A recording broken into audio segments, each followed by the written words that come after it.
Ternyata yang pertama kali membuat bulan Masehi, perhitungan tahun Masehi, dan nama-nama bulannya itu adalah seorang pendeta. Dia seorang pendeta, seorang biarawan Katolik Romawi pada tahun 527 sebelum Masehi, sudah Masehi ya. Dia diperintahkan oleh Vatikan Roma untuk membuat penanggalan Masehi yang titik tolaknya Natal. Titik tolaknya adalah Natal. Dia bernama Dionysius Exiguus. Nama Romawi itu biasanya pakai us-usnya belakangnya. Dionysius Exiguus, Maximilianus, Julius, Agustinus ya.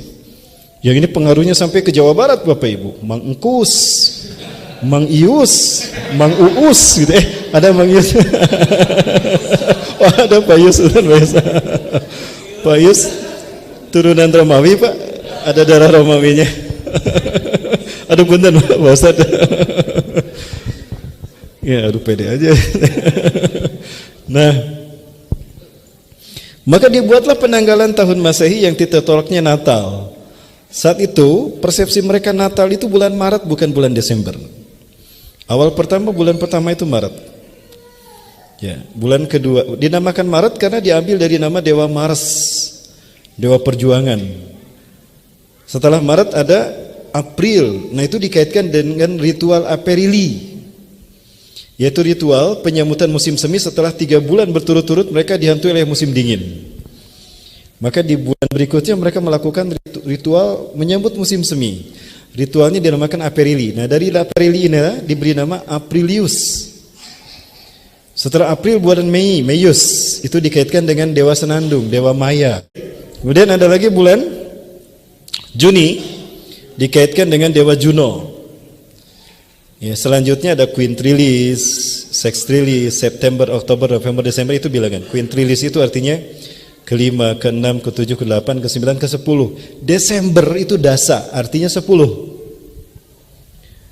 Ternyata dari Desember ke Maret itu ada 60 hari.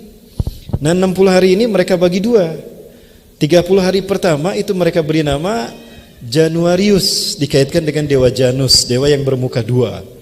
Satu mengadah ke depan, melihat masa depan, masa yang akan datang. Satu lagi ke belakang, menatap, mengingat masa yang lalu. Maka jadilah dia bulan pertama, Januarius. Ya. Januarius. Nah, 30 hari berikutnya itu dikaitkan dengan dewa di mana diagungkan ketika ruatan kampung. Dewa ini bernama Dewa Febria, dewa kesuburan, dewa cinta.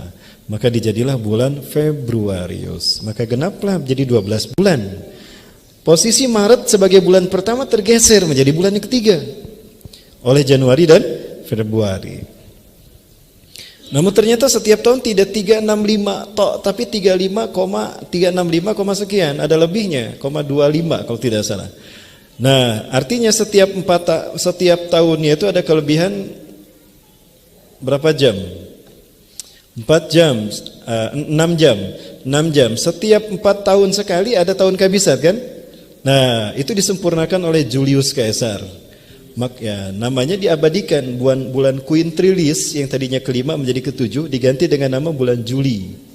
Setelah Juno, Junius, maka menjadi Julius, bulan Juli. Pengabadian Julius Caesar melakukan penanggalan penyempurnaan kalendernya. Nah, itu dikenamakan kalender Julian. Ternyata berbeda dengan musim.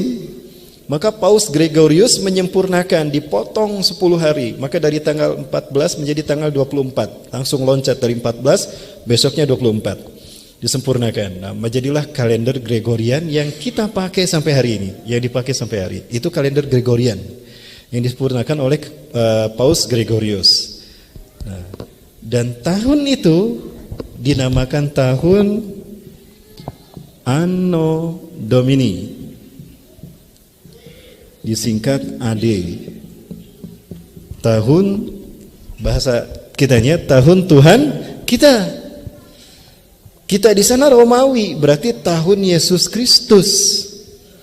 Sekarang kita pakai tahun Yesus Kristus itu, betul? Jadi gimana?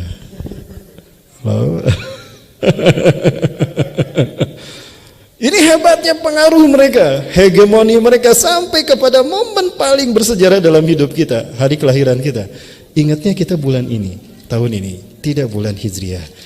Kalau bukan kita yang menggunakan bulan Hijriah, lalu siapa? Apakah mungkin orang Kristen memakainya? Tidak. Maka kalau mau kafah, yuk kita ganti bulannya bulan Hijriah. Jadi betapa tata penamaan bulan Masehi itu syarat berbau syirik kan? Terkait dengan nama Tuhan mereka dan juga nama dewa-dewa mereka. Ya, bahkan ada yang dinamakan dengan nama bulannya. Ya, Masya Allah, Bapak Ibu, kita harus membersihkan dari sana. Karena itu adalah bulan-bulan yang terkait dan itu dibuat oleh seorang pendeta. Artinya kita menggunakan apa yang dibuat oleh pendeta. Sementara kita punya bulan Hijriah. Nah, sekarang saya tanya, hafal nggak nama-nama bulan Hijriah? Ayo. Baik, Rehan apa? Enggak, ya. Kita baca sama-sama ya. Ikuti saya. Muharram, Safar, Rabiul Awal, Rabiul Akhir, Jumadil Awal, Jumadil Akhir, Rajab, Sya'ban, Ramadan, Syawal, Dzulqa'dah, Dzulhijjah. Apa? Bisa lah. Baik, sama-sama. 1, 2, 3. Muharram, Safar, Rabiul Awal, Rabiul Akhir, Jumadil Awal, Jumadil Akhir, Rajab, Sya'ban, Ramadan, Syawal, Dzulqa'dah, Dzulhijjah. Nah, itu nama-nama bulan. Hafalin ya. Ketemu dengan saya tanya lagi nanti. Plus saya tanya tanggal kelahiran hijriahnya kapan? Yang tidak berdiri di depan. Selama saya mengajar ngisi. Arif Bekti tidak datang kemarin bisa disetrap. Baik Bapak Ibu rahmati Allah. Nah, terkait dengan nama-nama penanggalan Hijriah itu ditetapkan di zaman Umar bin Khattab radhiyallahu an. Umar bin Khattab adalah khalifah yang melakukan ijtihad ya. Nah, ijtihadnya Umar inilah yang digunakan untuk penanggalan bulan Hijriah. Banyak pendapat, ada yang dimulai dari Rasulullah dilahirkan, ada yang dimulai katanya udah pada saat dulu Rasulullah SAW diutus menjadi Nabi dan Rasul. Tapi kebanyakan yang setuju ketika Rasulullah hijrah ke Madinah. Nah, maka titik tolaknya dari hijrah ke Madinah Rasulullah SAW. Ya, maka dinamakan bulan Hijriah. Di dalam Al-Quran, bulan Ramadan ada disebutkan di dalam Quran surat Al-Baqarah ayat 185. A'udzubillahi minasyaitonir rajim. Syahrul Ramadan alladzi unzila fihil Qur'an. Dialah bulan Ramadan yang diturunkan di dalamnya Al-Qur'an, hudal linnas sebagai petunjuk bagi manusia, wa bayyinatin dan sebagai penjelas minal huda dari petunjuk Allah, wal furqan dan pembeda antara hak dan batil. Nah, ini perintahnya. Faman syahida minkumus syahra, barang siapa di antara kalian menyaksikan bulan Ramadan, bukan dihitung Bapak Ibu. Ya, ahli hisab itu Rasulullah ahli dalam hisab, tapi Rasul enggak pernah menentukan berdasarkan hisab kecuali